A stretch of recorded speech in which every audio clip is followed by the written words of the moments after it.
Hello everyone, plant pathology के next lecture अपना start करेंगे आज। तो अपना कोर्स था पीपैथ 211 diseases of field and horticulture crops and layer management. ठीक है, ये अपना कोर्स चल रहा था। उसके अंदर अपने राइस की क्रॉप की सब डिजीजेज कंप्लीट हो चुकी थी। आज अपने बात करेंगे न्यू क्रॉप की, जो कि मेज की। ठीक है, मेज की फर्स्ट डिजीज है डाउनी मिल्ड्यू। डाउनी मिल्ड्यू मेज। बच्चों, सबसे पहले बात करते हैं डाउनी मिल्ड्यू होता क्या है। डाउनी, अब नाम से पता लगा डाउनी लिखा हुआ है, मतलब क्या होगा कि निचली सतह पर, पौधे की निचली सतह पर क्या होगा कि एक कोटनी ग्रोथ दिखाई देती है। कॉटन के जैसे रेशे होते हैं ना, उस तरह की इस डिजीज में अपने को पत्ती की निचली सतह पर ऐसे रेशे से दिखे हुए दिखाई देंगे, फंगस के बनाए हुए। तो उसी को डाउनी मिल्ड्यू बोला जाता है। हिंदी में बोलते हैं मृदु रोमिल आसिता। ठीक है, और ये इस डिजीज का कोजल ऑर्गेनिज्म क्या होता है। देखो बच्चों, मेज के अंदर डाउनी मिल्ड्यू है ना, वो मतलब चार पांच तरह की डाउनी मिल्ड्यू लगती है इसमें। जैसे शुगर कैन डाउनी मिल्ड्यू हो गया, क्रेजी टॉप हो गया, और मेज की खुद की डाउनी मिल्ड्यू होगी, राजस्थान डाउनी मिल्ड्यू होगी। तो तीन चार तरह की डाउनी मिल्ड्यू इसमें लगती है। ठीक है, तो इसका कोजल, जो सोरगम की डाउनी मिल्ड्यू है वो भी अपने को मेज में देखने को मिलेगी। इसका कोजल ऑर्गेनिज्म क्या होगा, पेरेनोस्क्लेरोस्पोरा सोरगी, पेरेनोस्क्लेरोस्पोरा मेडिस जिसको बोल देते हैं, और पेरेनोस्क्लेरोस्पोरा फिलीपींस जो कि फिलीपींस डाउनी मिल्ड्यू कोज करती है, और पेरेनोस्क्लेरोस्पोरा हेट्रोपोगन जो कि राजस्थान डाउनी मिल्ड्यू जो करती है। तो ये इसके कोजल ऑर्गेनिज्म रहेंगे। ठीक है, और डाउनी मिल्ड्यू होता किसकी वजह से है। देखो, फंगस का जैसे अटैक होगा, तो फंगस अटैक करती है तो क्या होगा, वहाँ पे उस टाइप की नेक्रोसिस हो जाएगी। नेक्रोसिस मतलब समझ रहे हो आप, कि डेथ ऑफ द सेल और टिश्यू, जिसको आप बोल सकते हो कि सेल और टिश्यूज की डेथ हो जाना। ठीक है, तो उस एरिया के अंदर क्या होगा कि पूरे एरिया में ब्राउन कलर के स्पॉट, मतलब कि सेल, जितनी भी पत्ती मतलब प्लांट की जो सेल्स थे, टिश्यूज थे, उनकी डेथ हो गई। ठीक है, तो उसके ऊपर अपने को ब्राउन कलर के स्पॉट देखने को मिलेंगे। तो उसी को नेक्रोसिस बोला जाता है। ठीक है, तो फिर वहाँ क्या होगा कि फंगस की ग्रोथ हो जाएगी और धीरे धीरे वो फैलने लग जाएगी। ठीक है, तो उसी को डाउनी मिल्ड्यू बोला गया है। और डाउनी मिल्ड्यू मतलब कि इसके साइंस अपने को पौधे पे देखने को मिल सकते हैं। मैं बार बार आपको बता रही हूँ कि वाइट कलर की कोटनी ग्रोथ होती है, कॉटन जैसी ग्रोथ होती है इसकी, जो कि इसका मेन सिम्टम है। ठीक है, तो सबसे पहले इसका सिम्टम देखते हैं क्या होता है। ठीक है, फर्स्ट क्या होता है कि इसमें दिया हुआ है क्लोरेटिक स्ट्रेक्स बनेगी पत्ती के ऊपर। पत्ती के ऊपर क्लोरेटिक स्ट्रेक्स बनना। देखो बच्चों, एक होता है क्लोरोसिस और एक होता है येलोविंग ऑफ लीफ। क्लोरोसिस और येलोविंग में क्या डिफरेंस है। क्लोरोसिस में क्या होगा कि जो क्लोरोफिल होता है पत्ती का, वो लॉस हो जाता है। क्लोरोफिल का लॉस होना, और उसकी जगह क्या है, येलोनेस आ जाती है पौधे की पत्ती के ऊपर। और वो क्या होगा कि ऐसे मतलब कि ऐसे पैचेस से बन, और येलोइंग में क्या होगा कि पत्ती के ऊपर ऐसे पैचेस से बन जाते हैं, मतलब कि छोटे छोटे ऐसे पैच बन गए, और फिर वो धीरे धीरे डिजीज फैलने लगेगी और पूरी क्रॉप को कवर कर लेती है। ठीक है, तो इसके अंदर क्या होगा कि जैसे डार्क और लाइट कलर के अपने को क्लोरोटिक स्पॉट अपने को देखने को मिलेंगे, और धीरे धीरे पत्ती पूरी कवर कर लेती है। येलो कलर की मेनली इसमें स्ट्राइप्स बन जाती हैं। ठीक है, कि लंबी धारियां बनेंगी येलो कलर की। और नेक्स्ट क्या है, और प्लांट जो मतलब कि इस डिजीज का अटैक हो गया तो उससे क्या होगा कि प्लांट है वो स्टंटेड हो जाता है, मतलब कि बौना रह जाता है और बूसी अपीयरेंस देता है। मतलब कि ऐसे जैसे झाड़ी नहीं होती उस तरह से, मतलब प्लांट के ऊपर दाना नहीं बनेगा, और जो मतलब कि इसका टेसल और कोब है वहाँ से डायरेक्ट पत्तियां पत्तियां निकल जाएंगी, वहाँ पे दाना नहीं बन पाता है पूरा। और जो इसके इंटर नोड होते हैं, जो दो नोड होते हैं, उसके बीच का जो स्पेस होता है, तो वो इंटर नोड जो है उसका साइज छोटा रह जाता है इंटर नोड का। ठीक है, तो इससे पौधा क्या है, बौना दिखाई देता है, पौधा अपनी पूरी तरह से ग्रोथ नहीं कर पाता है। ठीक है, और इसमें वाइट कलर की डाउनी ग्रोथ देखने को मिलेगी lower surface of the downy mildew आया है, क्यों आया है, क्योंकि डाउनवर्ड होती है इसकी जो ग्रोथ होगी ना फंगस की, वो इसलिए इसको डाउनी मिल्ड्यू बोला जाता है कि पत्ती की निचली सतह पर अपने को वाइट कलर की कोटनी ग्रोथ देखने को मिलेगी। ठीक है, और नेक्स्ट क्या है इसका कि ये डाउनी जो ग्रोथ होती है, मतलब जो कोटनी ग्रोथ है वो पूरे मतलब टेसल्स पे, मतलब जो मेल पार्ट होता है और पौधे के बहुत सारे पार्ट पे अपने को देखने को मिलेगी। ठीक है, और इसके अंदर क्या होगा कि small to large leaves are notice in the tassel. जो टेसल बनता है जो कि मेल पार्ट है प्लांट का, तो उसके ऊपर क्या है, छोटी छोटी पत्तियां या फिर बहुत बड़ी पत्तियां अपने को देखने को मिल सकता है। ठीक है, और धीरे धीरे क्या होता है कि proliferation of axillary bud on the stalk of the tassel and the cob is common, जिसको बोला गया है क्रेजी टॉप। अब बच्चों क्रेजी टॉप क्या होता है, इसमें क्या होगा, एक मैं आपको इमेज दिखा देती हूँ। इसके अंदर ये देखिए आपको पता चला कि पूरा जो मतलब कि पौधा है उसका वो जो ऊपरी पार्ट है, जो फ्लोरिंग पार्ट होता है जिसको अपने बोलते हैं, वहाँ क्या होगा कि छोटी छोटी पत्तियां और बड्स निकलने लग जाएंगे और वो पूरा डेवलप नहीं हो पाता है। इसी चीज़ को बोला गया है क्रेजी टॉप, मतलब कि ज़्यादा मतलब इसमें पत्तियां पत्तियां से निकल जाएगी और प्लांट ऐसे झाड़ी सा लगने लग जाता है, इसलिए इसको क्रेजी टॉप बोला गया है। ठीक है, और इस तरह से ये इसके सिम्टम्स हो जाएंगे। मेनली मैंने 3-4 सिम्टम इसके बताए हैं मेन में, जो आप मेंशन जरूर करना है इसके अंदर, और सबसे इम्पोर्टेंट है क्रेजी टॉप। नेक्स्ट बात करते हैं पैथोजन की। The fungus grow as downy white downy growth on both surface of the leaf, मतलब कि वाइट कलर की डाउनी ग्रोथ होगी इसके लीफ की सरफेस के ऊपर। ठीक है, जो कि किसकी वजह से होता है, स्पोरेंजियोफोर। स्पोरेंजियोफोर एंड स्पोरेंजिया, जो स्पोरेंजिया क्या होते हैं, इसके एसेक्सुअल स्पोर जो हैं उनको स्पोरेंजिया बोला जाता है, उनकी ग्रोथ हो जाती है। ठीक है, उसकी वजह से अपने को ये देखने को मिलता है कोटनिंग ग्रोथ। ठीक है, स्पोरेंजियोफोर आर क्वाइट शॉर्ट, छोटे रहेंगे, स्टाउट रहेंगे। ठीक है, और branch profusely into series of pointed stigmata. अब स्टिग्माटा क्या होता है बच्चों, इस तरह से जैसे स्पोरेंजियोफोर बनेगा तो वो इस तरह की ये है ना, ये इस तरह की एक स्ट्रक्चर बना लेता है। ठीक है, इन्हीं को बोला जाता है स्पोरेंजियोफोर स्टिग्माटा। ये जो ऐसे नुकीली सी स्ट्रक्चर बनाएगा इसको स्टिग्माटा बोला जाता है। ठीक है, इसके ऊपर फिर स्पोर बनेंगे, वो आगे इन्फेक्शन करते हैं। ठीक है, वो इस तरह से स्पोर बनेंगे और वो आगे नेक्स्ट इन्फेक्शन करते रहते हैं। ठीक है, इन्हीं को स्टिग्माटा बोला गया है। विद ईयर हाईलाइन रहेंगे वो। ठीक है, ओब्लोंग होंगे, ओवॉइड होंगे, इसके ऊपर स्पोरेंजिया बनेंगे, और या इसको कोनिडिया बोला गया है। अब बच्चों स्पोरेंजिया और कोनिडिया तो अलग अलग होते हैं, फिर इसमें ब्रैकेट में क्यों दिया गया है, क्योंकि जब जब ये स्पोरेंजियोफोर होता है, वो अगर जू स्पोर का फॉर्मेशन नहीं होता है इसमें, तो वो खुद ही आगे जर्म ट्यूब बना के और इन्फेक्शन करता है, जर्म ट्यूब बनाएगा और आगे इन्फेक्शन करेगा।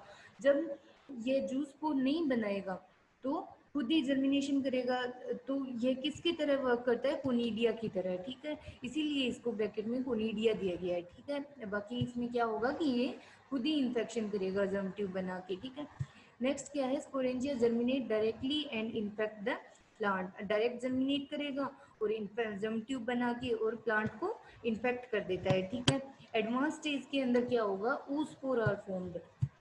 इसके oospore जो है वो सेक्सुअल स्पोर होते हैं। ठीक है, और एडवांस जो इसकी स्टेज आएगी, जो सेक्सुअल स्टेज आएगी, उसके अंदर oospore बनेंगे और वो आगे इन्फेक्शन कर देते हैं। ठीक है, और इसके लिए फेवरेबल कंडीशंस कौन कौन सी रहेंगी, लो टेम्परेचर चाहिए रहता है। ठीक है, 21 to 33 degree Celsius, high relative humidity 90% and drizzling. Drizzling मतलब होता है बच्चों बूंदाबांदी।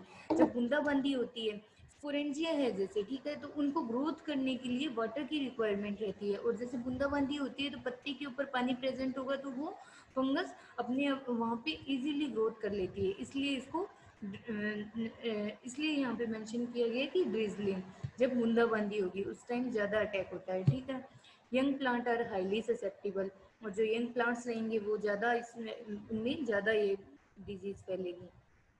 इसके बारे में मैं आपको बता चुकी हूँ, क्रेजी टॉप है। ठीक है, और ये ब्राउन कलर की स्ट्राइप्स बना लेगा इस तरह से, और एक इसका सिम्टम और भी होता है, हाफ लीफ आता है, जो मैंने बताया कि 4-5 तरह की इसमें डाउनी मिल्ड्यू लगती है, ठीक है। इसमें हाफ लीफ के अंदर क्या होगा कि आधी पत्ती के ऊपर ही फंगस का अटैक होगा और पूरी पत्ती को वो कवर नहीं करता है, ठीक है। इसीलिए इसलिए इसको हाफ लीफ बोला गया है, ठीक है। और इसके अंदर क्या होगा कि ये जो ब्राउन कलर की ग्रोथ है, ये ब्राउन जो फंगस है उसका अटैक होगा और धीरे धीरे वो फैलने लग जाएगी और ब्राउन कलर की स्ट्राइप्स बना देती है पत्ती के ऊपर, ये दिख रहा है आपको।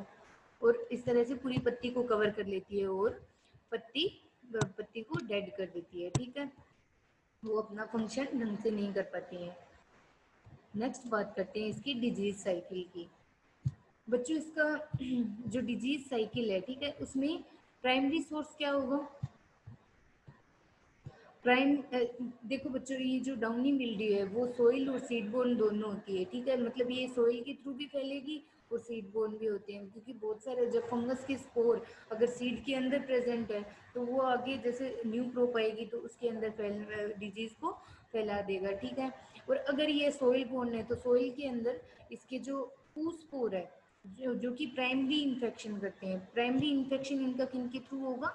स्पोर, जो कि टेक्सुअल स्पोर है, ठीक है, वो सोइल में पड़े रहते हैं। और एक बच्चों जो स्पोर होता है वो 10 साल तक आराम से सोइल में जिंदा रह सकते हैं, ठीक है। तो वो सोइल के अंदर पड़े रहेंगे। And also dormant mycelium present in the infected maize seed. और जो डोरमेंट माइसीलियम, जो कि माइसीलियम था फंगस का और वो डोरमेंसी में चला गया है, ठीक है, तो वो इन्फेक्टेड जो मेज सीड है उनके ऊपर प्रेजेंट है, ठीक है, वो बना हुआ है। तो उससे आगे मतलब कि वो इन्फेक्शन करता है, प्राइमरी इन्फेक्शन उसके थ्रू होगा, ठीक है। और सेकेंडरी इन्फेक्शन किनके थ्रू होगा? एयरबोर्न जो कोनीडिया होगा या फिर अपने बोल सकते हैं स्पोरेंजिया, ठीक है, उनके थ्रू सेकेंडरी इन्फेक्शन होगा। और जो स्पोरेंजिया रहते हैं वो क्या है कि फ्रेजाइल होते हैं भी, मतलब बहुत ही नाजुक होते हैं और वो मतलब कि ज़्यादा विएबल नहीं रहते और वो जल्दी मतलब कि अनविएबल हो जाते हैं। मतलब कि अब कुछ टाइम तक ही विएबल रह पाते हैं और अगर उस टाइम में अगर वो प्लांट के कांटेक्ट में आए तो इन्फेक्शन हो जाएगा, अदरवाइज नहीं हो पाता है, ठीक है। एयरबोर्न कोनिडिया आगे dependent on the pathogen species, भी कौन सी पैथोजन की स्पीसीज है उसके आधार पे इन्फेक्शन होगा, ठीक है। The initial source of disease inoculum can be ऊस्पोर। Spore बता दिया मैंने कि सेक्सुअल स्पोर होगा जो कि इनिशियल इन्फेक्शन करेगा, ठीक है। ओवर विंटरिंग, बच्चों दो टर्म आती है, एक आती है ओवर विंटरिंग और एक आती है ओवर समरिंग। ओवर विंटरिंग और ओवर समरिंग का मतलब क्या होता है कि जब कोई भी वो पैथोजन है वो सोइल के अंदर जैसे प्रेजेंट है, सोइल हो गया कहीं भी वो अगर प्रेजेंट है तो वो पूरे विंटर को ओवर करेगा। मतलब कि एक जब सीजन चला जाएगा उसके बाद जब समर आएगी उस टाइम ही वो विएबल होगा। तो इसलिए आया है कि पूरे विंटर में वो सोइल में पड़ा रहेगा और जैसे समर सीजन आया तो वो वापस एक्टिव हो जाएगा, ठीक है। इसलिए यहाँ पे वर्ड दिया गया है ओवर विंटर, ठीक है, इन द सोइल। और कोनिडिया प्रोड्यूस्ड इन इन्फेक्टेड, और फिर बाद में कोनिडिया प्रोड्यूस होंगे और वो आगे इन्फेक्शन करेंगे। Over withering crop debris and infected neighbouring plant, और धीरे धीरे जो नेबरिंग जो प्लांट है उनके ऊपर इन्फेक्शन हो जाएगा, ठीक है। Some species that cause downy mildew can also be seed borne, और कुछ एक स्पीसीज जो है वो सीड बोर्न भी होती है, ठीक है। ये मतलब इसके जो पैथोजन है वो सीड के अंदर प्रेजेंट रहेंगे, ठीक है। Although this is largely restricted to seed that is fresh and high moisture content, ठीक है। जो जिनमें हाई मॉइस्चर कंटेंट रहेगा उसके अंदर नहीं जाता है।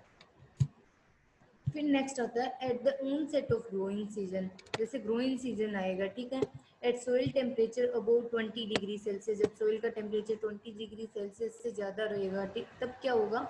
oospore in the soil germinate in response to the root exudate from susceptible maize seedling। तब क्या होगा कि ऊस्पोर है वो जर्मिनेट हो जाएगा। ऊस्पोर जर्मिनेट होगा किसके थ्रू होगा? जर्म ट्यूब बनाएगा वो, और जो अंडरग्राउंड सेक्शन है मेज का तो उसके ऊपर इन्फेक्शन शुरू कर देगा, ठीक है। अंडरग्राउंड मेज की जो पार्ट है वहाँ पे इन्फेक्शन होने लग गया तो धीरे धीरे ये फैलता जाता है, ठीक है। फैलेगा तो फिर अपने को क्या देखने को मिलेगा? क्लोरोसिस हो जाएगी और ग्रोथ है वो स्टंटेड हो जाएगी, ठीक है। The pathogen is seed borne whole plant show symptom. अगर पैथोजन वो सीड बोर्न रहेगा तो पूरे प्लांट में सिम्टम्स देखने को मिलेंगे, ये अपने को पता ही है।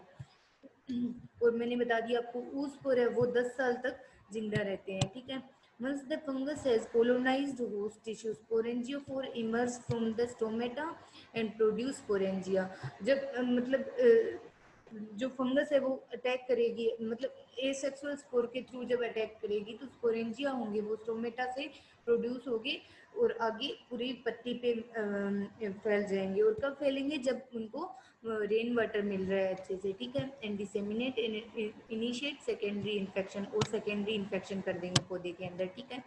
Sporangia are always produced in the night, हमेशा नाइट में प्रोड्यूस होंगे।